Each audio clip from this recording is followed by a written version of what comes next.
Please raise your right hand and repeat after me.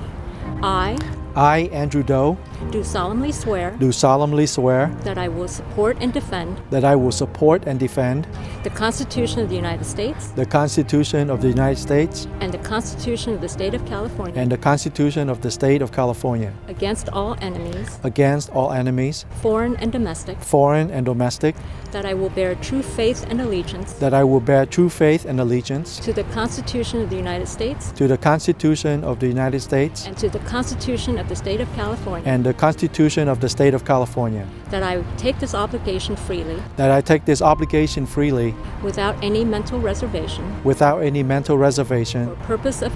or purpose of evasion, and I will well and faithfully discharge that I will well and faithfully discharge the duties upon which I am about to enter. It is an incredible honor for me to serve on the Orange County Board of Supervisors and to represent the 1st District, which includes the cities of Santa Ana, Garden Grove, Westminster, Fountain Valley, and Midway City. I consider it an extreme privilege to have earned the trust of the people of the 1st District for the next 4 years. As we reflect on the November election and the events in our nation's capital last week, we see a country that remains divided. Our national political discourse has embraced a rage not seen in decades. In times like this, it's easy to focus on the negative. It's easy to complain. It's convenient to only access news, information, and social media that reinforce our own political opinions. Yet, we had a historic voter turnout and a record level of political engagement in 2020. People of all ages, faiths, ethnicity, and socioeconomic status took the time to vote. We saw many members of the Gen Z generation, for the first time in their life, voted and participated in our democracy. However, we should avoid the thinking that civic engagement is only meaningful when our side wins. Rather than furthering that division, rather than focusing only on those issues which we can't agree on, I believe it's imperative for us to show each other the way forward, to show what we can achieve as a community when we work together. Orange County can be the national model that shows our country how we can work together to tackle the intractable problems facing our communities.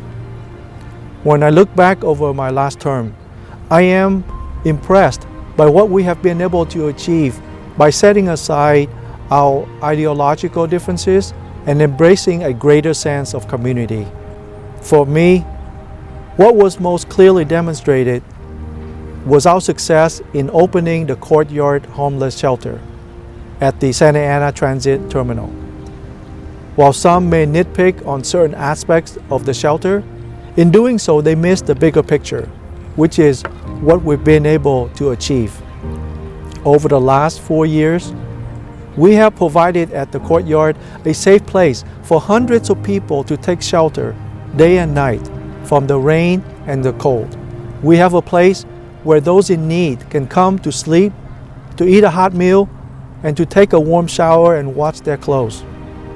Very soon, we will also open a permanent homeless wraparound service center to replace the Courtyard so that our homeless residents will no longer have to sleep in a bus terminal. Together, we also took on similarly intractable issues such as mental health and criminal justice reform. For the first time, Orange County has a system to help residents with mental disabilities and a support structure to work with inmates to break the cycle of recidivism.